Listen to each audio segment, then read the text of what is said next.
Oh, dilayani. Ya, menyalakan rokok saja dilayani. Ada yang ngerokokin. Allah, minum pakai kiri. Ya, nggak apa-apa, kita bahas nanti minum pakai kiri. Kalau kita ingin menteladani ya akhlak dan tingkah laku Nabi Muhammad, tentunya ini sangat jomplang ya, sangat jomplang. Rasulullah itu terkenal sangat zuhud ya, peduli dia kepada orang lain. Bahkan ketika dirinya kelaparan, ketika Nabi Muhammad ini kelaparan, mengganjal perutnya dengan batu-batu.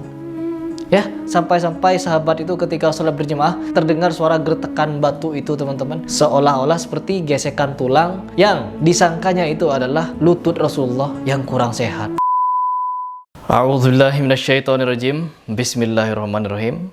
Teman-teman, di video ini saya ingin memberikan reaction atau tanggapan terhadap unggahan terbaru dari Habib Bahar bin Smith, di mana beliau mengunggah suatu video, entah ini akun resmi atau akun gimana, tetapi di situ saya melihat sesuatu yang seharusnya tidak dilakukan oleh seorang keturunan Rasulullah, apalagi beliau diakui sebagai zuriyah Nabi Muhammad SAW.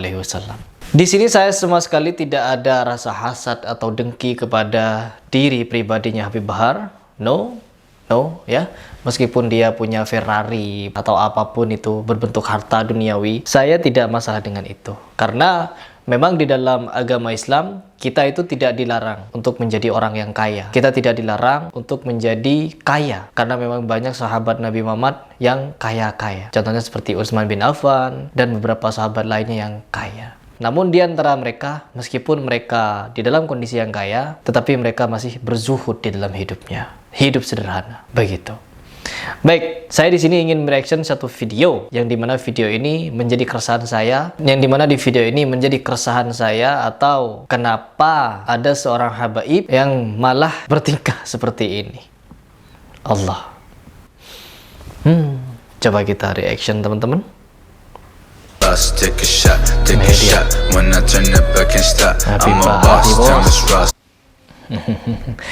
Ciri khasnya ya, senyum miring, ciri khas beliau. Ya, oke. Ngerokok jerutu ya. Kita tahu sendiri kalau rokok jerutu ini ya di atas rokok-rokok biasanya. Saya juga tidak tahu perihal rokok ya. Kelas-kelasnya rokok saya nggak tahu. Tetapi dari gimmick atau sesuatu yang dipertontonkan, ini sesuatu yang mahal. Pokoknya mahal lah. Lanjut. Oh, dilayani. Ya, menyalakan rokok saja dilayani. Ada yang ngerokokin.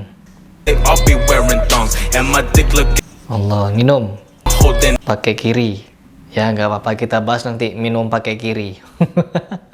Minum pakai tangan kiri. Saya juga sempat nonton videonya Habib Bahar, di mana beliau ketika ditanya, pernah nggak mimpi bertemu dengan Rasulullah SAW? Lalu beliau dengan lantang, dengan tegas menjawab, tidak pernah. Dan alasannya apa? Karena dia masih mencintai dan tidak bisa meninggalkan sesuatu yang makruh.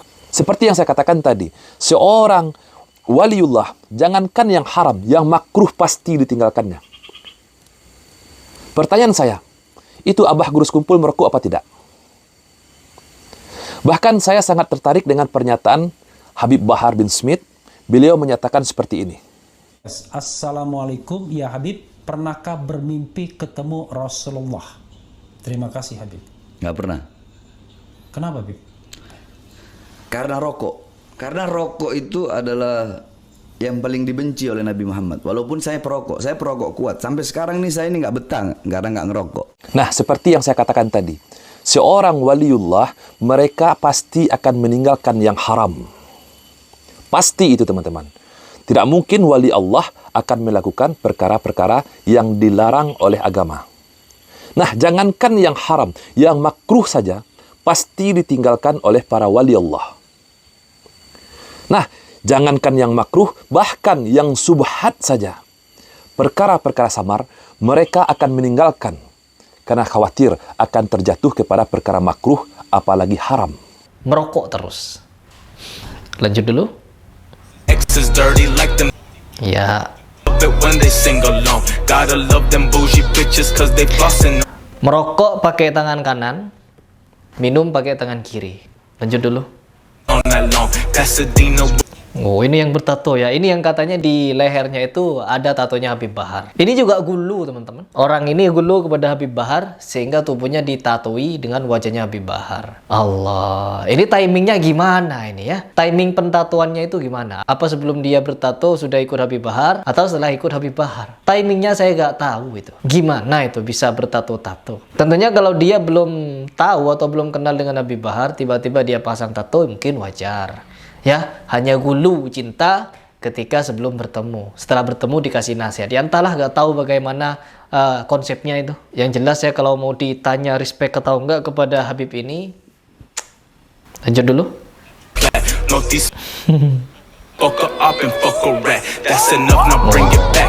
Iya, pamer lagi liburan atau gimana itu. Kolam renang.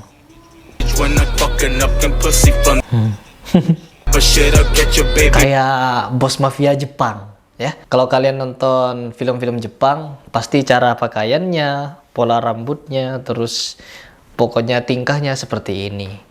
Jadi meniru bos-bos mafia Jepang begitu. Cuman ini bedanya pakai sarung. Ya mungkin biar dikagumi agar kita itu tidak gulu kepada orang-orang yang non-muslim itu. Ada kok Habib di Indonesia yang tidak kalah keren daripada gangster-gangster atau mafia-mafia yang ada di film-film Jepang atau apalah itu. Jadi lebih baik fan kepada ini. Mungkin begitu.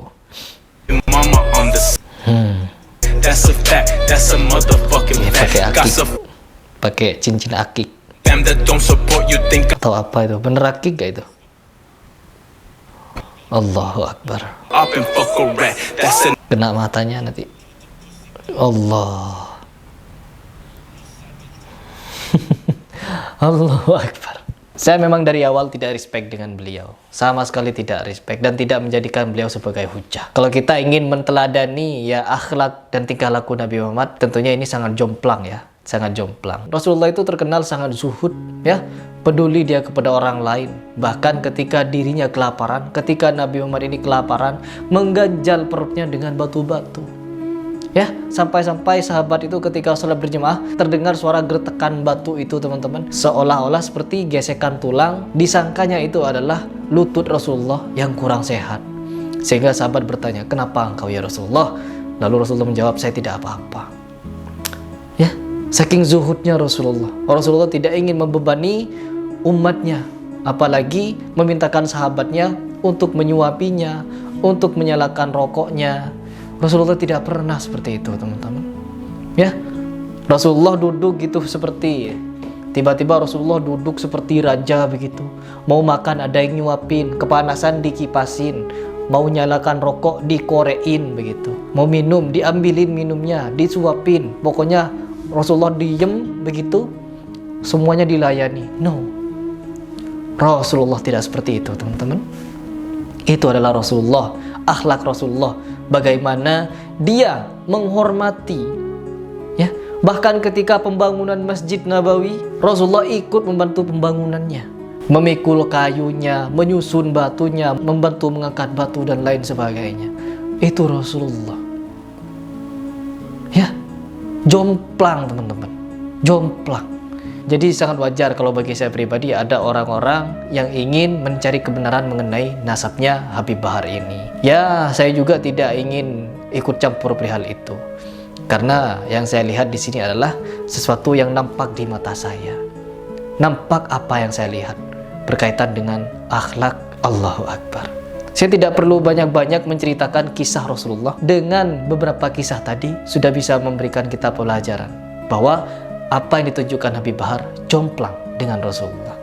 Dan di sini saya tidak membicarakan keburukan dia yang dia simpan, yang dia pendam, tetapi saya mengomentari apa yang beliau tunjukkan, apa yang beliau lakukan secara publik dengan bangganya mempublikasikannya. Allah. Oke teman-teman, semoga kita semua bisa mendapatkan hidayah. Apabila di video ini terkhusus ada kata-kata dan pengucapan yang tidak berkenan atau salah dari saya, itu murni dari kebodohan dan kekhilafan saya. Tetapi apabila ada yang benar, itu murni dari Allah Subhanahu wa taala untuk memberikan kita hidayah bersama-sama. Saya Ripras mengucapkan salam.